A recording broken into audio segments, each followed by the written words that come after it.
सारे भाइयों ना राम राम भाई। मैं हूँ थारा देसी पत्रकार करमू और विदेशी देख बिना ब्रेक लाइक शेयर पे गुड्डा टेक। फिलहाल मेरे गल हैं press welfare trust of India के नेशनल प्रेसिडेंट हैं कपिल शर्मा जी। उन पर एक मामला के ऊपर जो कि जयवीर इंस्पेक्टर जो चीका के उनका जो मामला चल रहा है उसकी पूरी की पूरी एक इन्वेस्टिगेशन टाइप से कपिल जी आपके साथ में चर्चा करूंगा और एक निष्पक्ष और एक सार्थक चर्चा करांगे और ठीक कौन की बजाय ठीक क्या की चर्चा करांगे, फैक्चुअल बात करांगे भाई उस मामला में क्या जयवीर इंस्पेक्टर वास्तव में दोषी है और उसके कुछ टेक्निकल पॉइंट भी डिस्कस करांगे और विजिलेंस की जो कार्यशैली है उसके जो पैरामीटर हैं उस पर वे कड़ तक खरे उतर रहे हैं तो वो सारे डिस्कस आप टेक्निकल तरीके तक करांगे लेकिन शेयर करते रहियो। कपिल जी हमारे दर्शकों ना राम राम दो। राम राम नहीं सभी को राम राम सभी दर्शकों को भाई। कपिल जी 2 फरवरी की बात थी, दोपहर का टाइम था जी।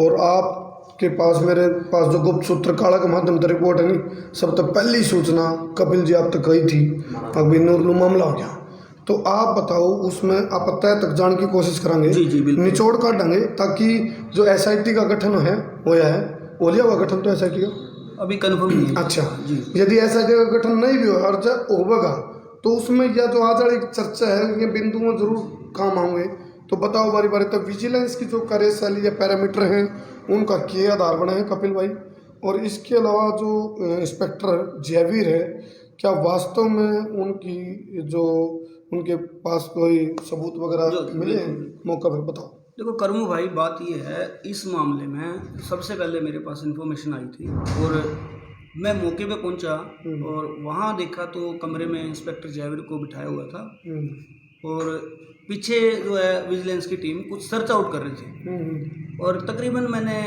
15 मिनट वेट करके कोशिश की बात करने की भाई आप बताओ जानकारी दो क्या मामला है। बतौर पत्रकार मेरा फर्ज भी बनता है और मैं जानने की मैंने कोशिश की, हालांकि मैंने अपनी कोई लिमिट क्रॉस नहीं की और उनसे देखिए पूछने का हमारा राइट बनता है और उनको बताना भी बनता है पत्रकारिता के नाते। हाँ पत्रकारिता के नाते। तो उसके बाद फिर मैंने जब काफ़ी देर तक कोई जवाब नहीं आया तो लाइव स्टार्ट किया और लाइव स्टार्ट करने के बाद वहाँ पर लोग इतने में और पत्रकार साथियों को भी रिपोर्ट्स आ गई और सारे वहाँ पहुँच गए। जी भाई इस मामले में सबसे बड़ा जो पहलू है पहलू ये है कि जब भी कोई विजिलेंस की रेड पड़ती है हाँ इसको ध्यान से सुनते रहिए भाई, ये कुछ टेक्निकल पॉइंट बताऊंगे क्योंकि सीनियर जर्नलिस्ट हैं कपिल भाई तो आप ये पॉइंट नोट भी करते रहियो और अकेला इंस्पेक्टर जयवीर का मामला नहीं जहां जहां भी इस तरह की बात हो ये देखिए जयवीर की बात नहीं है ये बात है एक सोशल सिस्टम की। हाँ जो टेक्निकल पॉइंट्स हैं बिल्कुल उन पर बात होनी चाहिए और यहाँ पर जब हम वहाँ पहुँचे थे जी तो विजिलेंस अगर इतनी जानकारी देते थी कि सर इन्वेस्टिगेशन चल रही है और हम इन्वेस्टिगेट कर रहे हैं हमें ब्राइब मनी नहीं मिली हम वो वही मनी तो सर्च किया उन्होंने बार बार। तो ज़्यादातर मामले जो विजिलेंस टीम पकड़ती है देखो इतना हाईलाइट ही मामला हुआ है मेरे ख्याल से हरियाणा का सबसे हाईलाइट मामला ये रहा है। बिल्कुल कारण क्या है करमू भाई जी इस मामले में सबसे बड़ी जो बात सामने थी कि 5-10 मिनट की बजाय 4.5-5 घंटे इन्वेस्टिगेशन चली है। अच्छा ज्यादातर जब कोई ब्राइब मनी पकड़ी जी बंदा अरेस्ट हुआ रेड हैंडेड हुआ विजिलेंस उसको उठाएगी और साथ ले जाएगी। तो उस टाइम मौके पर कोई पीछे मौजूद पकड़े गए थे कुछ पैसे तो जी आज तक नहीं पकड़े गए उस टाइम की तो छोड़ो अगर विजिलेंस ने कोई अंदर खाते पकड़े हमें नहीं पता लेकिन पैसे पकड़ने की बात पैसे पकड़े जाते तो आज तक ये साबित ना हो जाता।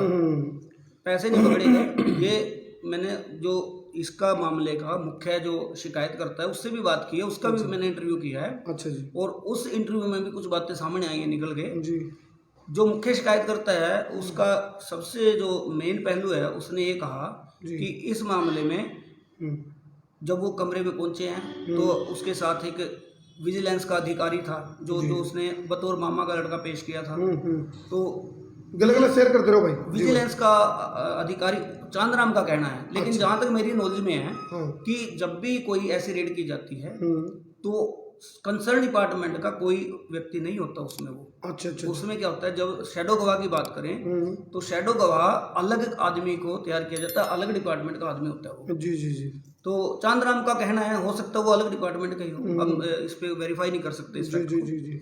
तो भ्रष्टाचार अधिनियम के जो मूल सिद्धांत हैं उनमें सबसे बड़ा पहला सिद्धांत आता है मांग, अच्छा कि रिश्वत मांगी गई हो। रिश्वत मांगे जाने की जो बात करें तो रिश्वत मांगे जाने का जो एक प्रॉपर सॉलिड एविडेंस है वो अभी तक विजिलेंस के पास मेरी नॉलेज के अनुसार नहीं है। तो इसमें कुछ ये भी सुन में आई थी, जिस तरह कल पंचायत में गया हाँ, तो इस तरह की बात भी सुन में आई थी कपिल भाई की भाई कोई पॉलिटिकल प्रेशर है या कोई दुर्भावना है या कोई जो जिन लोगों ने रेड पकड़वाने की जो जी। सिस्टम बना, हाँ। तो उनकी जो बैकग्राउंड हिस्ट्री है वो थोड़ी ही मतलब संदेहास्पद है। रेड हैंडेड करवाने की जो बात है, रेड हैंडेड देखो आज की घड़ी में कोर्ट ट्रायल भी चली है, कोर्ट ने अब 2 बार 3 बार रिमांड भी दिया है और चौथी बार जाके न्यायिक हिरासत में भेज दिया जयवीर जी को। तो देखो बतौर एक ह्यूमन बीइंग बात करें, जयवीर बहुत अच्छे इंसान रहे हैं, मेरा निजी तौर पे भी उनके साथ आना जाना बातचीत रही है और बतौर पत्रकार हमने एक जब भी कोई कवरेज करी है तो वो व्यक्ति कोई उसका कोई दखल नहीं होता था किसी मामले में। व्यवहारिक बात करें तो नो डाउट जयवीर बहुत अच्छा इंसान है। तो क्या विजिलेंस की जिस तरह आपने टेक्निकल बातें करी, हाँ जी, भाई विजिलेंस के ये पैरामीटर होते हैं, हाँ बेसिस होते हैं जी, क्या उस बेसिस के आधार पे जो कार्रवाई की गई है जयवीर इंस्पेक्टर के ऊपर वो ठीक या गलत? देखो कोर्ट तय करेगी ये कि ठीक है कि गलत है, लेकिन जहां हमें जो जानकारी मिली है, चांदराम ने बताया है कि उसने कई बार देखो कॉल गई हैं जयवीर की चांदराम को, वो चांदराम का कहना है व्हाट्सएप कॉल गई है, अच्छा, कोई रिकॉर्डेड कॉल नहीं थी। फिर एक एविडेंस जनरेट करी गई कि जयवीर को कॉल करता है चांदराम, अच्छा, चांदराम कॉल करता है और कहता है कि मैं पैसे लेके कमाऊँ, जो भी उसकी जो बात है, जो चांदराम के इंटरव्यू के हिसाब से बात है कि अगर चांदराम ने कॉल किया है तो डिमांड जो है, यहाँ डिमांड का जो सिद्धांत है वो साबित नहीं हो रहा। अच्छा, जिस तरह एक रिश्वतखोर जो होता हाँ, है हाँ, कर्मचारी, तो वो खुद डिमांड करता है। चांदराम ने कहा भी मैं आ जाऊं जी, ये चांदराम के शब्द हैं। वो कह रहा है कि मैं आ जाऊं जी, वो कह रहा है भी आ जा भाई। तो फिर पूछा कि ये कौन है, मेरे मामी का लड़का, वो पहुंचने की बात है। और चांदराम ने बताया कि इसकी जो कॉल है वो दूसरे फोन में रिकॉर्ड की है, वो असल फोन में है कि दूसरे फोन में है। तो जितने बताए क्या उस एविडेंस के हिसाब से इंस्पेक्टर जयवीर दोषी साबित हो गए? देखो जी, अगर चांदराम के बात करें और जो बता रहा है वो कि जो एक ऑडियो है और वो रिकॉर्ड की गई है अलग फोन से, अलग फोन की ऑडियो की IT एक्ट 65 में कोई ऑथेंटिसिटी नहीं बनती, ठीक है जी। हालांकि FSL की कोई रिपोर्ट जब करवाई जाए और FSL ये साबित कर दे कि ये जो रिकॉर्डिंग है एक्चुअल है, जेन्युइन है, तो शायद ये पॉसिबल है। लेकिन अगर इस तरह से रिकॉर्डिंग की गई है, मैं आपको व्हाट्सएप कॉल करता हूँ और व्हाट्सएप कॉल से दूसरे फोन से रिकॉर्ड करता हूँ, उसको अब कोर्ट मानता है? ठीक है, कोर्ट शायद FSL की रिपोर्ट के आधार पर। अच्छा जी, तो ये वाला सिद्धांत जो है, यहाँ ये रिकॉर्डिंग वाला जो सिद्धांत है, लेकिन कोर्ट ने केस तो एडमिट की है। केस जब एडमिट हुआ है विजिलेंस का ये, तो कुछ तो आधार मानना ही होगा ना। तो विजिलेंस के जो अधिकारी मौके पर गए थे, हाँ कपिल भाई जी, क्या वो विजिलेंस के अधिकारी हैं? क्या उनका तजुर्बा या एक्सपीरियंस की बात करें या फिर उनकी क्वालिफिकेशन की बात करें या फिर उनकी पहले की कोई अचीवमेंट की बात करें, वो चीज़ें भी तो देखी जाती होंगी भाई। उन लोगों का अपना व्यक्तिगत बैकग्राउंड क्या है भाई, उन्होंने बड़ी अचीवमेंट हासिल करी हो। इस मामले में इंस्पेक्टर सुरेश जो है वो विजिलेंस के अधिकारी हैं। हमने कई बार कोशिश करी कि उनसे बातचीत करें और ये श्योर नहीं है, लेकिन इतनी कहते हैं कि उनकी कोई अभी प्रमोशन हुई थी और वो अभी आए हैं और कोई बहुत ज़्यादा एक्सपीरियंस नहीं है इस चीज़ का। जी विजिलेंस में जो है, तो विजिलेंस में डायरेक्ट प्रमोट होकर गए या किस तरह वो इसकी? डायरेक्ट ये इंस्पेक्टर हुए हैं, कुछ ऐसी जानकारी आ रही है और ऐसा पूरा कंफर्म नहीं है कि उसके जो देखिए पैरामीटर्स तो डिपार्टमेंट तय करेगा, हम कौन होते हैं तय करने वाले? नहीं, वो चीज़ तो हम डिस्कस कर सकते हैं ना भाई, कौन कौन सी चीज़ें एक विजिलेंस टीम के लिए जी जब वो किसी को आरोपित करना हो तो बेस क्या होते हैं? जी बिल्कुल, मतलब पहले तो सबूत ही होता है, मैंने सबूत आपके अभी तक तो करमू भाई, इस मामले में तो सबसे बड़ी बात ये है, ये जो मामला उठा था तो काफ़ी देर इंतज़ार किया हमने, सबने इंतज़ार किया।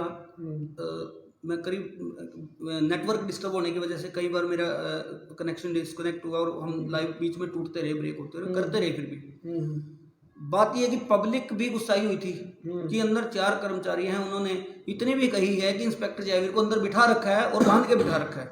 वो सच्चाई वो जाने, क्योंकि हमने नहीं देखा।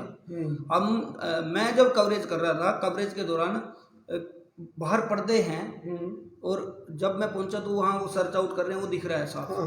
जब हमने कैमरा ऑन किया तो उसके बाद वो पर्दे बंद कर दिए गए। अच्छा, पर्दे बंद करके पर्दे के पीछे हुआ, पर्दे के पीछे इन्वेस्टिगेशन चली है 4-5 घंटे की। ठीक बात है। अब पर्दे पीछे इन्वेस्टिगेशन जो चलती है, हम ये नहीं कहते कि वो गलत कर रहे हैं, वो उनके पास अथॉरिटी है और वो कर सकते हैं। वो जांच के लिए आधिकारिक पुष्टि सीक्रेट भी होती है, सीक्रेट भी होती है। ठीक है, लेकिन हमारे जनता के बीच जो सवाल उठे, हमने भी बात की कि भाई कम से कम 1-2 कैमरामैन या 1-2 रिपोर्टर ऐसा चला जाए वहां पर, भाई उसके सामने हो जाए तो क्या दिक्कत है, ताकि पारदर्शिता बनी रहे। देखो अंदर पैसे हैं, ट्रांसपेरेंसी बनी रहे, पैसे अंदर हैं। 4 मिनट का गैप बता रहा है चांदराम कि 4 मिनट में वो शायद उठ के बाहर आए हैं कि क्या किया क्या नहीं। उस 4 मिनट के गैप में वो पैसे कहीं गायब हो जाते हैं। तो विजिलेंस कह रही है कुछ नहीं मिला। विजिलेंस तो ये प्रूव ही हुआ है, ये तो सारे कह रहे हैं कि मिला नहीं कुछ भी। अच्छा, जो जिस तरह आप मेरे साथ जैसे सेकंड करें आपने, आप अभी करो जी, और मान लो मैं फंसाना चाहता हूँ, हाँ, तो मेरे हाथ पे पाउडर है तो आपके हाथ पे बड़ा आसानी से आ जाएगा, और आपके हाथ में तो रेड वो तो देखिए ऐसा जब कोई पैसे देता है तो ज्यादातर कोशिश, देखो उसके तो होंगे जो देगा, ऐसे पकड़ाएगा तो तब भी होंगे और ऐसे पकड़ेगा तब भी होंगे। तो ताज़ा अपडेट क्या है अभी कपिल भाई इस मामले में? ताज़ा अपडेट ये है करूँ भाई कि इंस्पेक्टर जयवीर को तो जेल भेज दिया गया है, जो 14 दिन की न्यायिक हिरासत में भेज दिया गया है। ठीक है, और अभी भी लोगों में काफ़ी आक्रोश है इस मामले को लेकर। तो क्या इसको आप न्यायिक हिरासत में भेजना, रिमांड की बजाय न्यायिक हिरासत में भेजना ज़्यादा बेटर, ये रिलैक्सेशन अच्छा, क्योंकि विजिलेंस 7 दिन का रिमांड मांगती है, 7 दिन का नहीं मिलता, 1 दिन का मिलता है, फिर दोबारा 4 दिन का मांगती है, फिर 1 दिन का मिलता है। चलिए, जांच में जो लिखड़ेगा कपिल भाई एक अलग विषय है। हाँ बिल्कुल भाई, वो जांच चलेगी। हाँ जी, और सबूत के आधार पे बात होगी। आपकी अपनी ओपिनियन यदि मैं जिस तरह, क्योंकि हम अपनी भी तो राय रख सकते हैं, अपनी ऑब्जर्वेशन होती है, क्योंकि पत्रकारों की भी एक ऑब्जर्वेशन है। तो कपिल भाई, आपके ऑब्जर्वेशन में क्या लग रहा है कि भी यहाँ पर 2 पहलू हैं, मतलब 2 पक्ष हो गए, एक तरफ जयवीर, एक तरफ विजिलेंस, और उसी की साइड हो गया वो चांदराम जी, क्योंकि वो तो एक पक्ष हो गया, वो तो उसको बताने वाला हो गया, बिल्कुल कहने वाला। तो आपका अपना ऑब्जर्वेशन क्या है? देखो क्या लग रहा है आपको? कर्मू भाई, इसमें ऐसा है, इसमें मुझे जहाँ तक लग रहा है, बात की भी बात करें तो सबूतों का अभाव तो लग रहा है। सबूतों का अभाव लग रहा है, और सबूत अगर क्रॉस नहीं गुजरते तो नेचुरल है कि इंस्पेक्टर जयवीर निर्दोष साबित हो। तो और यदि ये निर्दोष साबित होते हैं तो फिर उसमें क्या धाराएं बढ़ेंगी? जो यदि माना मूलधन 100 रुपये, बिल्कुल, हाँ, यदि ये निर्दोष साबित होते हैं तो वो कानूनी प्रावधान जो है, कानूनी प्रावधान ये कहता है कि इंस्पेक्टर जयवीर अगर कोई इस मामले में कार्रवाई चाहेगा तो बिल्कुल इसमें नो डाउट कि क्रॉस हो जाता है मामला। क्योंकि एक आदमी, एक तो आदमी ने लिया हो, लेके वो शर्मिंदा हुआ हो। देखो, चांदराम ने बार बार मुझे एक बात कही है कि इंस्पेक्टर जयवीर ने माना है, अंदर कमरे में माना है, मेरे सामने माना है, लेकिन मैं एक पहलू सुनकर नहीं कह सकता कि ये चांदराम अगर सही बोल रहा है तो इंस्पेक्टर जयवीर का भी, जयवीर जब जा रहे थे तो हमने कोशिश की पूछने की, इतना ही पूछ पाए कि भाई आपको कोई प्रॉब्लम तो नहीं आ रही इसमें, तो उन्होंने माना कि नहीं ऐसी कोई। अच्छा, कल पंचायत में कपिल भाई एक बात पे चली थी कि भाई जो चांदराम है इसके साथ मिलकर 4-5 लोगों की टीम है जी, जो कि किसी भी व्यक्ति को मतलब ब्लैकमेलिंग टाइप से, जिस तरह कोई लड़की किसी को फंसाती है ना, और जब वो पहले तो कहते भी मेरे साथ गलत किया, लेकिन जब पूरी जांच होती है तो हनी ट्रैप मिलता है ना, एक आध जगह ऐसा मामला। तो यहाँ क्या ऐसा भी कुछ बू आई आपने? अब भाई जिस तरह कल पंचायत में बात चली है, कुछ लोगों ने कहा अभी मामले बेरा इसकी बैकग्राउंड हिस्ट्री के है। देखो, एक जो चीज है, मैं नहीं कह सकता कि टीम है, लेकिन इतना है कि चांदराम का जो इंटरव्यू हुआ है वो जंगी के घर पे मैंने किया। अच्छा, जंगी वहाँ एक व्यक्ति हैं शहर के, और उन्हीं ने मुझे मैसेज किया था कि भी आप आओ, आपको स्पेशल कोई इंटरव्यू करना तो आ जाओ। और मैं एक भाई बोल रहे थे कि भाई कुछ पत्रकारों को फ़ोन गए हैं इनके, पता नहीं। देखो, मुझे नहीं पता ना, मैं कंफर्म करता इस बात को, लेकिन मुझे पहला फ़ोन आया 7:15 बजे, मैं यहाँ से लाइव करके गया हूँ, और यहाँ से जब मैं गया कैथल से तो वहाँ पर ये बात हुई कि वो कहने लगे भी कोई इंटरव्यू आपको करना है, एक्सक्लूसिव करना है तो आ जाओ। मैं कहा बिल्कुल यार, एक चीज़, एक पक्ष रख रहे हैं हम, जयवीर से बात नहीं हो पा रही, विजिलेंस हमें इंफॉर्मेशन नहीं दे रही, तो तीसरा पक्ष ही बचता है। ये तो आपका एक कर्तव्य भी, फर्ज भी है। हाँ, तो भाई उससे पूछोगे तभी तो पता चलेगा भाई उसके मन में क्या है। पत्रकारिता का मूल सिद्धांत कहता है कि आप जिस तरह से अदालत में जब एक दोषी भी करार हो जाता है, उसके बाद भी अदालत एक वो विषय छोड़ती है कि भाई आप अपने बारे में कुछ कहना चाहें तो। अच्छा, एक चीज और कपिल भाई, मैंने देखा, आपको भी पता है इस चीज का, ज्यादातर जितने भी खासकर जो ईमानदार कर्मचारी या अधिकारी हों, हाँ जी, तो उन पर प्रेशर कई तरह का है। एक तो पॉलिटिकल होता है, बड़े अफसर का होता है, और फिर भाई आसपास के जो बाहुबली आदमी आ रहे हैं उनका भी आ रहा है प्रेशर। तो और फिर उसके नीचे जो मुलाजिम है वो भी नहीं सोचा मार के मिल के खाने वाला कोई अधिकारी है। तो इस तरह का भी कुछ लगा है भाई, कोई इस तरह का प्रेशर भी रहा होगा जहाँ कॉम्प्रोमाइज ना करा हो जयवीर इंस्पेक्टर ने, क्योंकि आज भी किराए के मकान में रहे, कल पंचायत में बात चल रही थी। हाँ, तो इस तरह की भी कुछ संभावनाएं हैं कि भाई ऐसा भी हो भी किसी प्रकार का दबाव हो उन पर, उन्होंने उस चीज़ को ना मानना हो, भी ना माने तो ईमानदारी के साथ मतलब कोई समझौता नहीं करूंगा, मैं ईमानदारी तय रहूंगा। तो इस तरह की मतलब वो करने का रड़क करना करमू भाई, रड़क वाली बात हो सकती है, रड़क का शिकार। इस मामले में कुछ बातें जरूर सुनी है कि भाई वाकई कुछ बात है ऐसी, कहने कहीं पे नहीं कहा, कहीं पे नहीं जाना रड़क। लेकिन ये बात अगर कोई हुई भी है तो ये इंस्पेक्टर जयवीर या उन लोगों के बीच हुई है, हमें इसकी कोई जानकारी नहीं। और मैं यही कहूँगा कि लेकिन जांच तो होनी चाहिए इस तरह की भी। जी बिल्कुल, जांच हो जी। और जांच की तो बल्कि दूध का दूध पानी का पानी तभी हो पाएगा जब इस मामले में पूरी जांच होगी। जी जी जी। और चलो जो इसमें एक पहलू और भी था, जब भी कोई इस केस में कोई इस तरह की मतलब कार्रवाई चलती है तो ज़्यादातर उस मामले में जो पाउडर लगा के दिए जाते हैं नोट पाउडर लगा के दिए जाएं, तो नोट लेने की जो प्रक्रिया होगी, जब रिश्वत लेगा बंदा तो उसको वेरीफाई कौन करेगा? शैडो गवाह। और उन नोटों पे हस्ताक्षर करके खुद इंस्पेक्टर के भी छोटे हस्ताक्षर होंगे और ड्यूटी मजिस्ट्रेट के भी होंगे। और ड्यूटी मजिस्ट्रेट जो इस मामले की अहम कड़ी है, शैडो गवाह भी नहीं पता चल पा रहा और ड्यूटी मजिस्ट्रेट भी सामने नहीं आ पा रही, यानी कि कई सारे अभाव हैं। और एक बात और है कि जो ये रेड की जाती है इस तरह की कि फलां आदमी रिश्वत मांग रहा है जी, भाई रिश्वत क्यों मांगेगा? कोई तो कारण होगा ना। काम के एवज में मेरे पास कोई फाइल पेंडिंग है और मैं वो नहीं कर रहा, तभी तो कारण के बगैर कोई कार्य नहीं, कारण के बगैर कार्य कैसे होगा?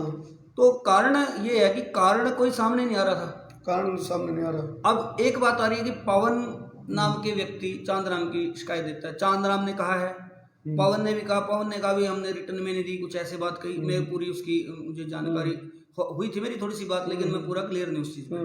चांदराम ने कहा कि मेरी शिकायत दे रहा पवन ने शिकायत दी, कहाँ दी, थाने में किसको दी, कुछ नहीं पता चल रहा।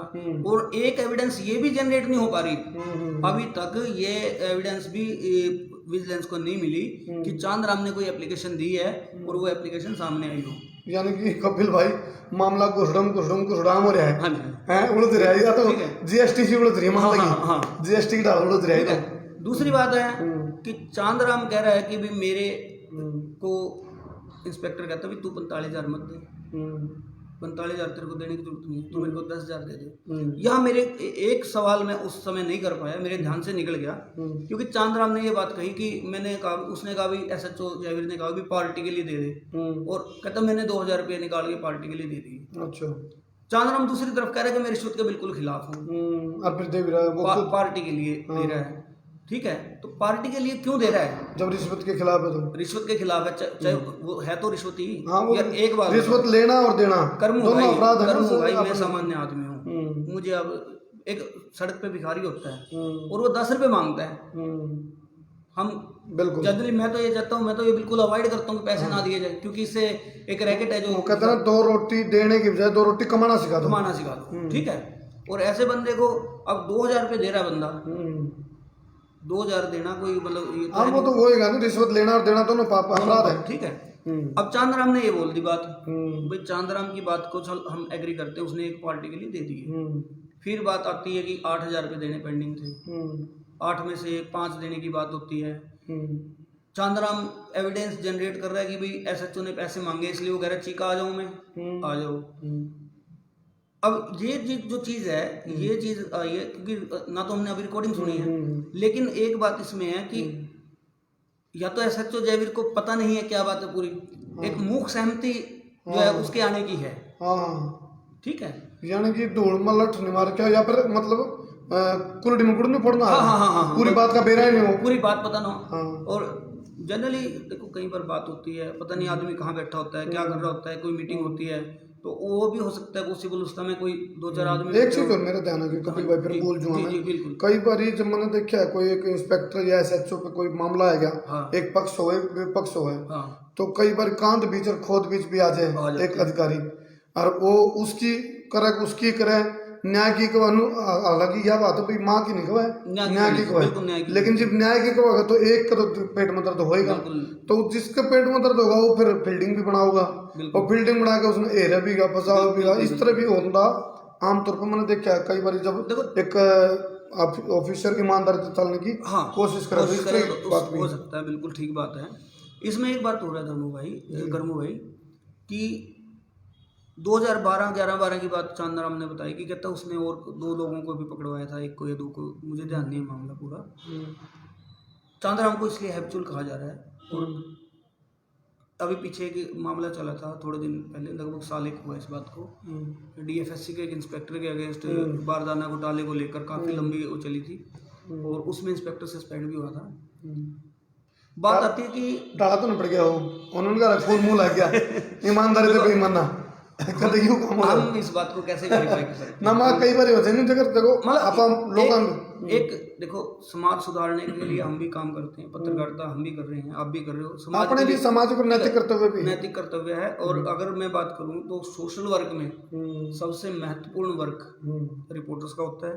जी। रिपोर्टर्स अपनी कई बार जान की बाजी लगा के बीच में करते हैं पब्लिक के, और कई बार ऐसे मुद्दे हो जाते हैं वो बिल्कुल साफ निर्दोष होते हुए दोषी करार हो जाते हैं। और वो आपकी बात है मैं एक्सपीरियंस की बता रहा हूँ। मैं जेल में गया ना, जब बुड़ैल जेल में, जब मेरा चंडीगढ़ में प्रकरण है, तो बुड़ैल जेल के अंदर सारे अपने लगभग चैनल के चाहने वाले पाए जितने कैदी थे, तो सारे ने रामरमी करी। 8 नंबर चक्की में था मैं, 120 कैदी थे और उसमें टोटल 20 चक्की थी। तो मैं सारे ज्यादातर मैंने उनकी पर्सनल ओपिनियन ली, राय ली, बात करी उनसे, तो सारे ने बोले भाई साहब मेरा कैदी तो कोई और था, मुजरिम तो कोई और था, फंसा मैं रखे। तो मतलब मैंने इशारा किया ओड़े की ऑब्जर्वेशन का 70% तो वही बालक थे जिनका अपना अंदर टैलेंट भी है, स्किल भी है, लेकिन अप्रोच के बगैर, पीछे बगैर, पॉलिटिकल अप्रोच के बगैर भीतर छोड़ रखे हैं। तो यूँ भी हो रहा है कई बार। करीम भाई ऐसा है, पुलिस का जो दायित्व है, अगर पुलिस बिल्कुल ढंग से निपटा ले तो मुझे नहीं लगता कि कोई क्राइम हो जाएगा। और सामाजिक न्याय भी तो कराया, सामाजिक न्याय की 2 बात करें। अब बहुत से मामलों में देखो, पुलिस की छवि की बात करें, पुलिस ऐसा नहीं, पुलिस में भ्रष्टी लोग हैं, पुलिस में बहुत अच्छे लोग हैं, ऐसे भी हमने लोग देखे कि हमें पाप की कमाई नहीं खानी, हम अपने बच्चों को, लेकिन कम है, बहुत कम है, वो कम है, परसेंटेज ठीक है। बहुत सी परिस्थितियां होती हैं, पता नहीं वो क्यों एक व्यक्ति को 50,000 रुपये, लाख रुपए सैलरी मिलती है, उसका उसमें नहीं भरा तो कहाँ भरेगा, ठीक है। बिल्कुल, ये तो हम ये कहना चाहेंगे कि कोई भी भाई हमारी इस लाइव को देख रहा हो और अपनी इंसानियत जगाओ, अंदर से इंसानियत जगाओ, जमीर मर गया ना, हमारा अगर जमीर मर गया तो हमारा सब कुछ मर गया। चलो, जमीर जिंदा होना चाहिए, जमीर को जिंदा रखो, और अपने अंदर ईमानदारी जो है वह सिर्फ जुबान पर ना हो, वो दिल और आत्मा में हो, और आपके व्यवहार में हो। चलो, फिलहाल मैंने दंगल फिल्म का एक डायलॉग याद आ गया, बोला बापू सेहत के लिए तो हानिकारक है, और फिर उसके बाद आया था बोला महंगाई डायन खाए जाते हैं। और ये मन लूंगा भाई, क्या विजिलेंस की जो कार्यशैली है वह मतलब हानिकारक तो नहीं है, तो या फिर कटघरे में है, तो ये तो एक जांच का विषय है। लेकिन फिलहाल हमने वो जो जितने भी अपडेट्स थी, जितने फैक्ट थे, उनके ऊपर जो press welfare trust of India के नेशनल प्रेसिडेंट कपिल भाई से हमने बात करी है, और सीनियर जर्नलिस्ट हैं, तो कुछ फैक्ट की बात भी रखी है। आप भी निचोड़ कर काट गए, सारी बात सुन कर कमेंट करके बताइए भाई इस मामले में तो हमने क्या रखा है। बहुत बहुत धन्यवाद जी, आपका बहुत बहुत शुक्रिया, धन्यवाद। और मैं हूँ तारा देसी पत्रकार कर्मू। जय हिंद, जय हरियाणा, जय हिंद, जय जवान, जय किसान। शेर का तो माठ है जो भाई।